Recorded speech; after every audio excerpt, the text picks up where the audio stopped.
Right. So April is Financial Literacy Month, and I mentioned that last week. And so, each of our webinars are finance related. This is also America Saves Week, which is a national event that is conducted by the America Saves organization. And it's something that they've been doing since 2007. And each day of the week, there is a different way, kind of a different prompt to save. If you follow on Facebook our Extension Food, Family, and Wellness page, there's posts every day, um, just encouraging people to save. And one part of the America Saves program is encouraging people to pledge to save. And so you can go to the americasaves.org website and then, set a savings goal. But tonight I'm going to talk about three foolproof strategies to save money. And it seems like I'm going to talk a little bit about some research that was done this past year about saving and kind of what's happening in the United States. And, a lot of times people find it really hard to save money because there just doesn't seem to be enough left over at the end of the month. So, we have to be real intentional about it, and it needs to be something that we make as important as paying our bills, in order to have an emergency fund available for us, but also in order to meet our long-term goals, whether it is saving for a house, saving for retirement, saving for trips, education for children. We just have to really be committed to saving and not have it be an afterthought. So some of the different things I'm going to talk about are really just maybe putting savings in the forefront of our thoughts in terms of our financial management.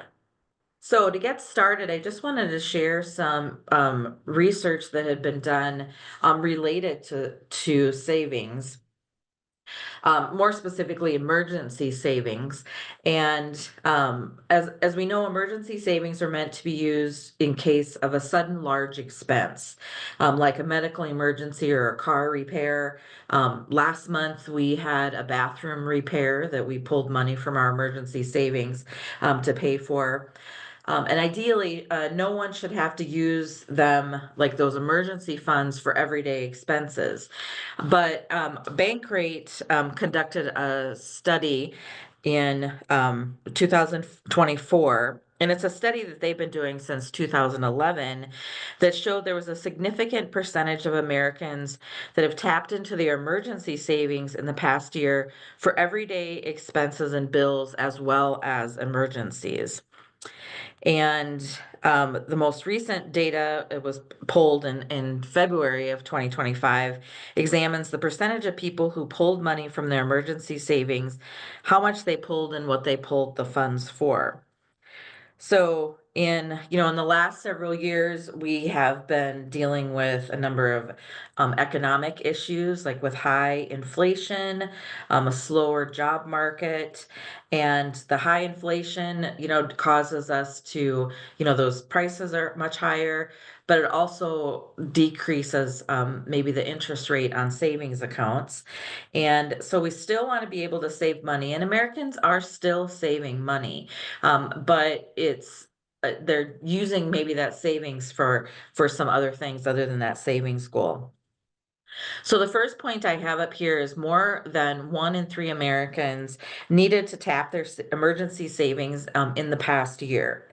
And so what this study found was that 37% of adults needed to use their emergency savings at some point, and 80% of those people use that money for essentials, which is good, um, such as unplanned emergency expenses, monthly bills, or day-to-day expenses.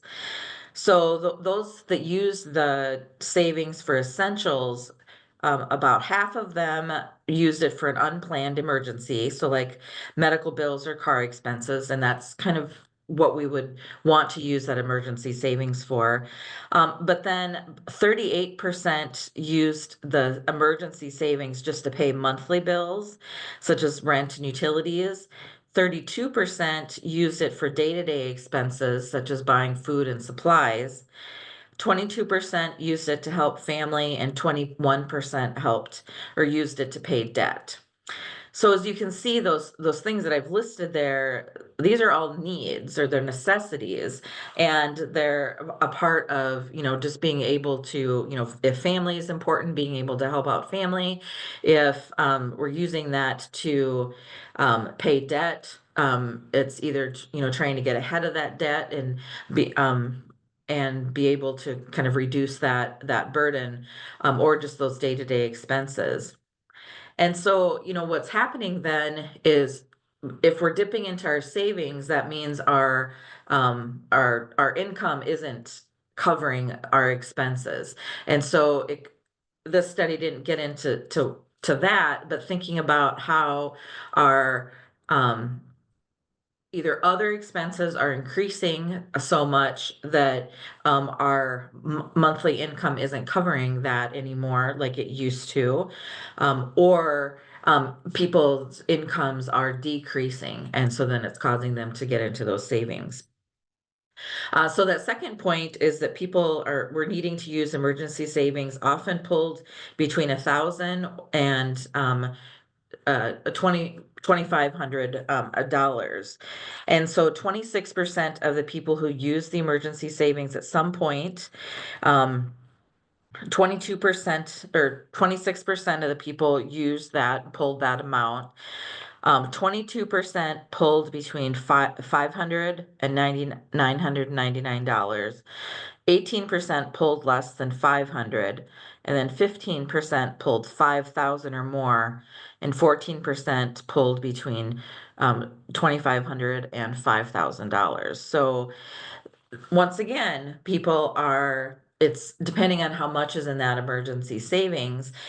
Pulling out $1,000 from emergency savings might not be that much, but if you're looking at maybe you only have 5,000 in your emergency savings, then pulling a fifth of that can really take a hit. And if people are taking money out of emergency savings, it's likely that they don't have the funds to put back into it. And so the third point is that fewer Americans have more credit card debt than emergency savings, which is good. So in 2025, only 33% of adults had more credit card debt than emergency savings, which was down from in 2024 it was 36%, and so it's still higher than it was in 2022. But just kind of looking at that, still about a third of Americans have more credit card debts than they have for emergency savings. So it's just being able to look at that debt as being an issue with people not having savings. Problem is, a lot of the reasons people have credit card debt is to deal with those unexpected expenses, like the medical bills or the car repairs, or needing to use it just to buy groceries or to pay for the rent and utilities. So people are using those credit cards in order to pay for some of those things that people are pulling the money from emergency savings. So across the board, what we're looking at is individuals who are in some cases really struggling, and we don't know what their financial behaviors are, but individuals are not being able to create that cushion and that emergency cushion that they need. Excuse me. And so then the disadvantage of that is that then they might be creating more debt, which then can actually cost quite a bit more money for them. So let's get into why we need to save. So there's usually two reasons, kind of broad reasons that we talk about saving money. The first is for emergencies, being able to cover or offset those expenses of unexpected situations. And the other is for our long-term savings. So being able to set aside that money for a goal. And we know that the sooner we start saving for those longer term goals, the more it's going to build up and the more the money is going to grow for us. So as a part of America Saves Week, that organization has also created some videos. So with emergencies, emergencies, savings needs to be a part of our financial plan. It really helps us to create that structured approach to managing our finances, and budgeting and saving are those key components. We really cannot build wealth without having a handle on our expenses. Saving money is a cornerstone of our financial well-being. It helps to provide stability and security and opportunities for that long-term growth. Whether we're saving for emergencies, future expenses, retirement, or cultivating a habit of saving is an essential for achieving financial independence and realizing those goals. An emergency fund, I always want to stress, is a separate savings or bank account that's used to cover or offset those expenses or those unexpected expenses. It shouldn't be considered a nest egg or calculated as part of a long-term savings plan for other long-term goals like a new car or a vacation. And so I always stress that when you have a savings account, that you specifically identify what the account is for. And to, sometimes I even encourage like having actual separate accounts, maybe for the vacation fund and then that emergency fund. And the reason for that is because it's too easy to kind of dip into that other fund, or if you have it all together, even if you have a spreadsheet of, this is how much is for emergency, this is how much is for vacation. It's important to be able to keep those two separate. So long-term savings are typically money that's been set aside for a goal that's usually several years, or even possibly a few decades away. If you're starting to save for the down payment of a house, children's college education, or your retirement, those are the types of things that we would consider our long-term goals.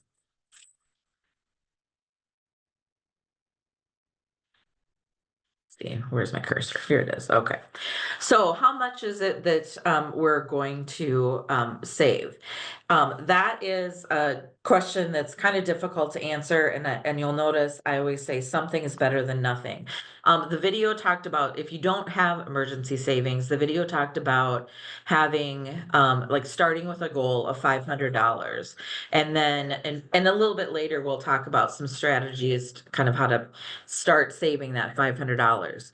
Um, Financial planners recommend 6 to 12 months of non-discretionary expenses.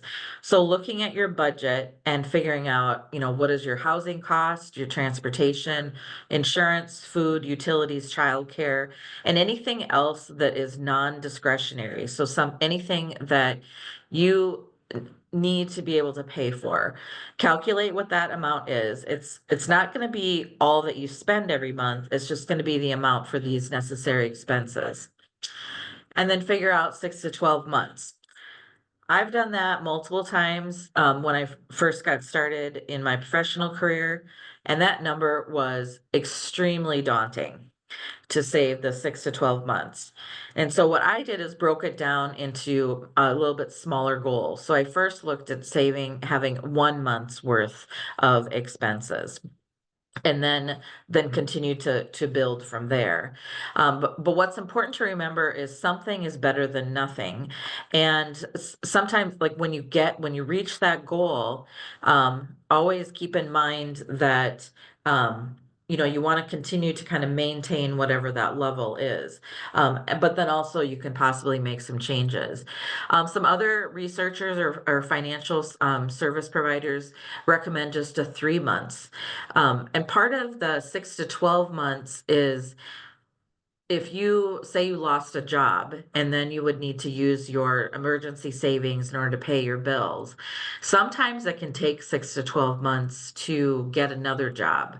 And so part of really that calculation has to do with what's really happening in the economy, the unemployment rates, and some things like that. So, um, every person is going to be different. The amount that they're going to need to save is going to be different for everybody. And then whether or not they have other funds that they could tap into if there was an emergency situation. All right. So before we start talking about like what those three strategies are to save funds, you have to know how much it is that you're going to be able to save. Um, you need to set goals too, but I think it's important to just know the money piece. First of all, I worked with a client a few years ago who really wanted to be able to buy a house.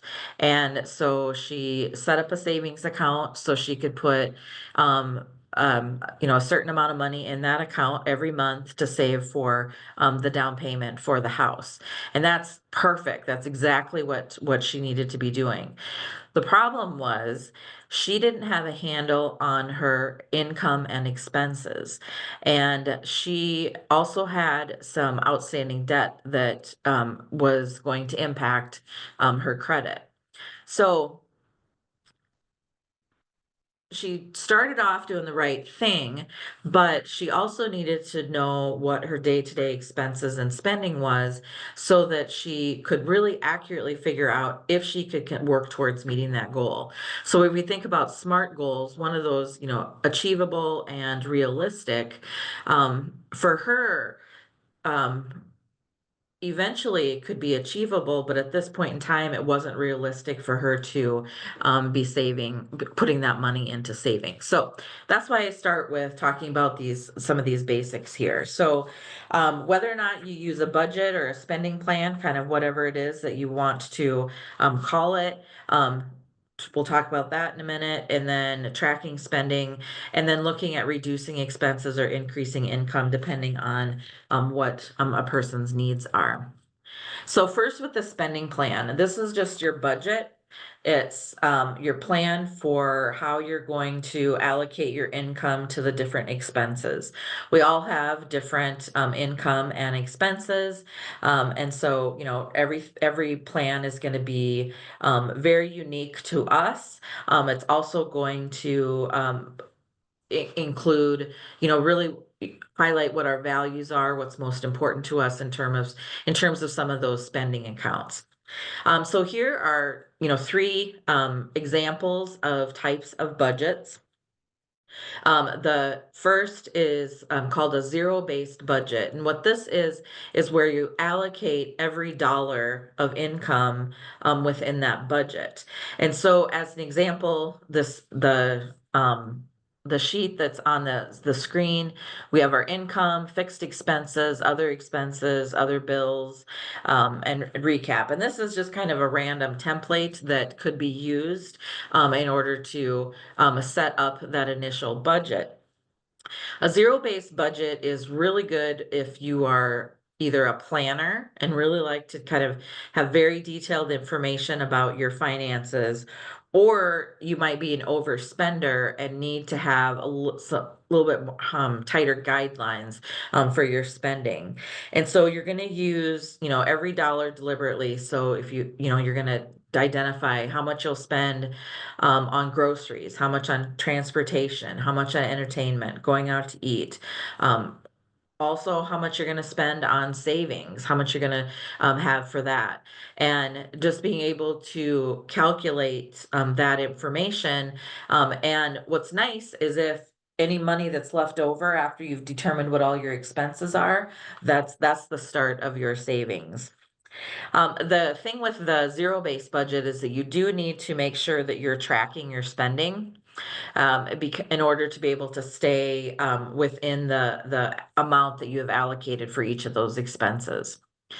The second type of spending plan is called the 50-20-30 rule. And what this means is that you allocate 50% of your income to necessities. You allocate 20% to wants, and then 30% to savings and debt repayment. So this is a little bit looser, and this works really well if your like debt repayment is kind of in check, that you're not maybe having a lot of debt payments, and if you are still kind of can keep a handle on your spending. And so what I would recommend with this is you've got that 30% that's going to savings and debt repayment, is that figure out exactly how much of that is going to go towards the debt, and then how much is going to go into savings. And then with your wants, that can be a little loose. And then your necessities are just, those basic needs, the bills you have to pay, and food, groceries, transportation, and that type of thing. Then the third method is called the envelope system. And this is a method that when it first started and was introduced to people, you literally took envelopes, identified each envelope as your category of spending, and then you put cash in each of those envelopes based on how much you could spend. So if I was going to spend in my grocery envelope $500, I would put $500 in there. In my transportation envelope, I'm going to spend $300, I would put $300 in there. And then you would really just have that spending limit for each of those different categories. And when the envelope is empty, then there's no more spending for that category. Since a lot of people don't work with cash and don't go shopping with cash, there are two different apps that I've learned about that actually kind of model the envelope system. One of them is called YNAB, You Need a Budget, and the other one is called Cube. And essentially, it's like with the cube, or you have your kind of buckets that you determine how much money you're going to spend on those different categories. You identify, each cube is like it's groceries, or it's gas, or it's pets, or it's clothing, whatever it is. And then you decide how much money you're going to allocate from there. And same with the YNAB app. And those are nice. I mean, some people like them and some people don't, but it does help you kind of put some structure to that spending, and helps you figure out maybe when you need to stop, or when you maybe need to scale back a little bit with that. Now, the next thing is, once we have our budget set up, we want to track our spending to make sure that our budget is really realistic for us. But I also encourage people to track their spending on a regular basis. Tracking your spending can really help you see what your spending habits are. And also it can help you to maybe make some decisions if there's some changes that you need to do. Because a piece of that tracking spending is also kind of reviewing and reflecting on what you've learned from that spending. So you can track your spending in a number of different ways. Just write it down on a piece of paper, use like a Google or spreadsheet, Excel spreadsheet, or some different types of apps. And I have those two that I just mentioned listed here. If you like, I always, when I'm talking about this, it's like, ideally, you want to track as you go throughout the month. But if you're maybe just starting tracking for the first time and starting that budget for the first time, you can easily like review your debit card and credit card statements from the past month, and then determine how much you spend in each of your different expense categories from that. Um, that can help you then create that budget. But it can also help you just figure out, where might I need to make some changes. And so as a financial counselor, I meet with different people on different financial issues. And a few years ago, I was working with a client who I encouraged to track her flexible spending, because it was, kind of a case of she just had no idea where her money was going. and she was incurring more debt because of just not having a really good handle on her spending. So I said, well, track your spending, just on the flexible spending, because she knew what her bills were, but it was kind of the, that flexible stuff that she didn't have a real handle on. What she found out was that she was spending a lot of money on restaurant food. And part of then in the reflection, it was like, well, why are you going to restaurants and why are you going out and socializing? And for her, it was socializing. And so that was it. It was to hang out with friends after work or on the weekends. And she would go and just kind of, you enjoy yourself, and you just kind of start spending and spending, and for whatever reason.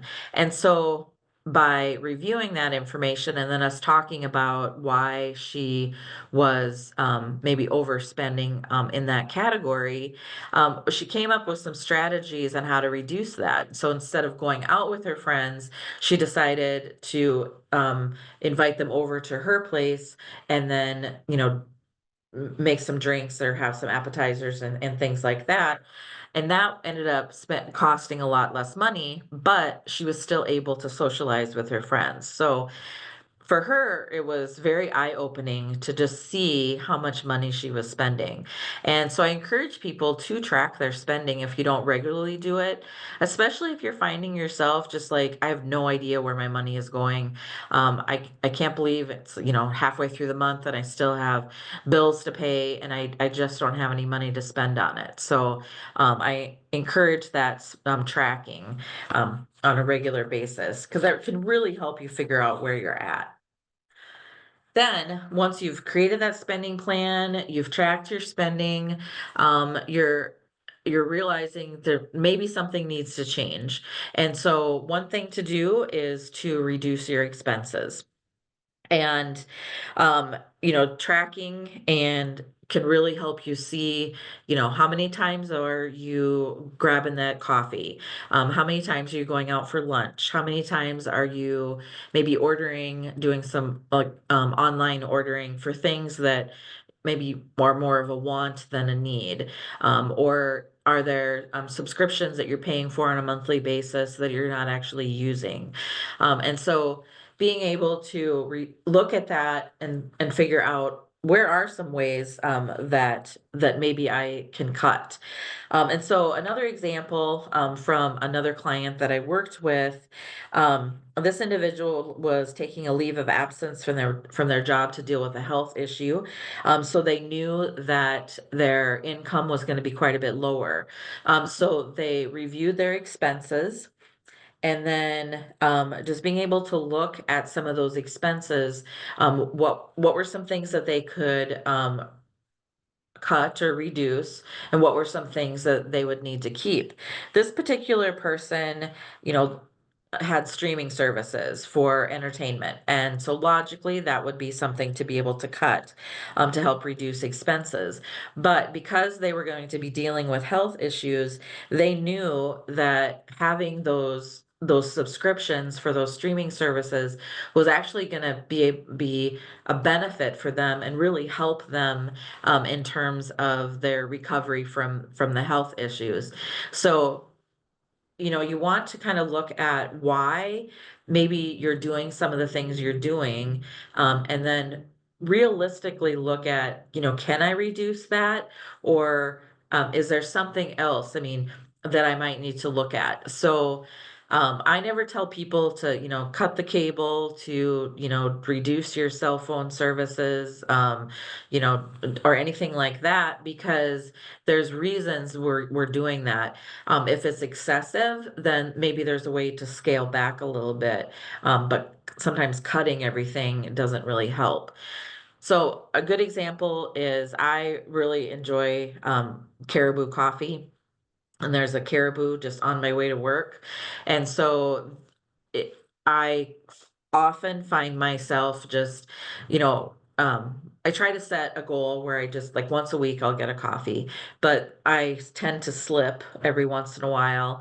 Maybe I've had a really busy week, or I'm really tired, or it was a busy weekend, or I traveled, or whatever. And so when tracking my expenses, I look back and see that, I maybe stopped for coffee 3 or 4 times that week and just didn't even really realize that was what I was doing. So, it really helps me to just kind of do a double check. So, think of ways to reduce expenses. And these are some very simple, kind of easy ones to do. But sometimes we need to dig a little deeper, maybe look at what our insurance policies are covering. Is there something that we can reduce in our insurance?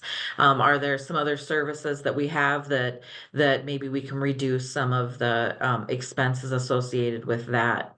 But that's one way to help get that budget on track and be able to find some money to save. And the next thing is then increasing income. And this is may not be a possibility for some people, but it might be a good option for others. And so you can either, depending on the kind of job you have, if you can increase your hours, or if you can, ask for a raise. Um, I've never done that, but I know some people have and have been very successful with that. If you have the time, you can get a part-time job. If you, feel like doing a clean out and you've got like stuff in your home that might have some value to it, you can always sell stuff, or even start a side hustle. These types of things will um like the selling stuff or starting a side hustle. Selling stuff is kind of a one-time thing. The side hustle can often, depending on what it is, may end up being an expense instead of an actually income increaser, so you got to really look at that a little bit too. And a part-time job, you have to look at what's the trade-off with the time you're spending at the job, compared to maybe like what you would be doing if you weren't. So these aren't like maybe the greatest ideas, but if you're in need of meeting a savings goal or something like, or getting your budget on track, these might be something for the short term. All right, so let's look at our strategies. So the first one for saving is to save automatically. And once you've determined how much money that you'd like to start saving, we can look at kind of splitting your deposits from your paycheck, splitting it from like having it go into a checking account and some of it into a savings account. This is something you'd have to work with your HR department to see if it's possible to be able to do that. Or you can do auto transfers from your checking to savings. So we're going to watch another video, and I will make sure I get it right this time, about saving automatically. Here we go. Can you hear it? Welcome to America Saves Week 2025. Okay, thanks. Today we're focusing on one of the most powerful ways to save, saving automatically. When you automate your savings, you're prioritizing your financial future without even thinking about it. It's as simple as setting up a direct deposit from your paycheck or scheduling a recurring transfer from your checking to your savings. Saving automatically helps you tackle financial goals, both big and small. Past obligations like paying down debt, current needs like building an emergency fund, and future goals like buying a home or retiring comfortably all become easier to achieve. Here's the best part. Saving automatically makes it effortless. Once you set it up, it's one less thing to worry about. Consistent small contributions, even just $10 a week, can grow into something significant over time. Think of it as paying yourself first. You're building a habit that leads to greater financial security and peace of mind. Take the first step today. Visit our website, americasaves.org, for tools like the America Saves Pledge and resources to help you save automatically and achieve your goals. We're here to support you every step of the way. So as she said, you can split that deposit or do that auto transfer. And that auto transfer doesn't, you can, like I suggested, that you have different savings accounts for different purposes. And so if you can just automatically set that up. And if it's like to an online savings account, if it's to maybe just your bank savings account, or maybe you have two savings accounts at your bank, kind of however it is that you want to do that. But the key to this is to just kind of set it and forget it. And then you don't have to remember to be able to do that. You probably have bills that you have set to automatically pay, and so it just really works that same way. So if you think about it in terms of that type of savings. All right, so in the video they mentioned the pay yourself first. This is another strategy for being able to get your savings set up. And so this is essentially, it's kind of like the automatic or automating your payment, your savings.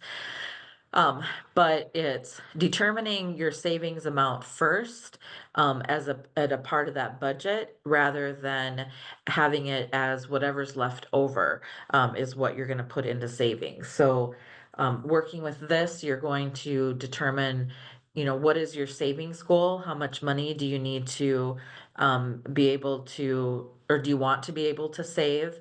And, then once you have figured out that amount, then you use the rest for your bills and other expenses. And so oftentimes, paying yourself first or automating your savings, you end up really, you don't even realize that that money is there, because it kind of goes away right away. So out of sight, out of mind. But paying yourself first really does help you build up your savings. And of course, you have to determine an amount to save, to pay yourself first, that's realistic for the rest of your budget. But if the idea of this is to really look at that first. Let's see. So sometimes paying yourself first is referred to as reverse budgeting, because you're prioritizing your savings rather than your expenses. And it paying yourself first, there are some disadvantages or a disadvantage. Kind of thinking about saving before spending sounds like a financial principle, but it can also present some challenges. Specifically, it can feel kind of restrictive, especially for those living paycheck to paycheck, and could lead to neglecting debt payments or having insufficient funds for essential expenses. So it's important to make sure that what you put into savings fits into the rest of your spending plan. It can really help you create discipline for saving and helping you to really just build that long-term wealth. All right, and our third strategy is to pay down debt. And so this may seem counterintuitive, where we're paying something to be able to save, but with debt gets very expensive with the interest rates. And so if you're able to pay down that debt, then that is money. Once the debt is paid off, it's money that can go to your savings. And so I'm going to show you another quick video that explains some strategies for paying down the debt. Paying down debt is one of the most powerful ways to transform your finances. It might seem overwhelming, but with a clear plan, you can take control and start building wealth. Start by assessing your financial situation. List all your debts, interest rates, and minimum payments. This clarity is the first step towards effective debt management. Next, create a realistic spending and savings plan that prioritizes debt repayment. Allocate funds to cover essentials, then direct any extra income towards paying down those debts. Consider using the snowball method, paying off your smallest debts first for quick wins, or the avalanche method, tackling higher interest rate debts for long-term savings. Whichever method you choose, make a plan and stick to it. Automate payments whenever possible to stay consistent. Remember, paying down debt is saving, and it's an investment in your present and your future. As you reduce debt, you'll free up funds for savings, paving the way for financial stability and peace of mind. We're here to support you on your journey to financial freedom. Start transforming your finances today. Visit americasaves.org to take the America Saves Pledge and learn more about effective debt and repayment strategies. All right. So with paying down debt, as she said, it can really help to free up your resources in order to save a little bit more. And so um, the some of the benefits is just really just gives you a little bit more disposable income. Every dollar that you pay toward debt reduces the amount of interest that you owe, and then which in turn lowers your monthly expenses. And once those debts are paid off, then you can move that money towards your savings goals and creating your emergency fund. Paying down debt also helps to improve your credit score, which then can help decrease when you're applying for credit, interest rates, or maybe some expenses associated with insurance. And it really just also gives you just that financial peace of mind. So as the video mentioned, just some strategies for paying down that debt is making a list of all your debts, prioritizing those payments, and then setting a budget. There is a wonderful tool called PowerPay that was developed by the Utah State University Extension, and I put the web address on here. And this is a program where you do just what the video said, where you list all of your debts, the interest rates, payment amounts, and those types of things. And the PowerPay helps you create a plan for paying down the debt. So either using a snowball method where you pay the lowest, focus on the smallest debt first, or the avalanche method where you focus on the debt with the highest interest rates. And then you can also automate those payments. That way you're never going to miss a payment and you know that it's going to be taken care of. And then I like this using windfalls wisely.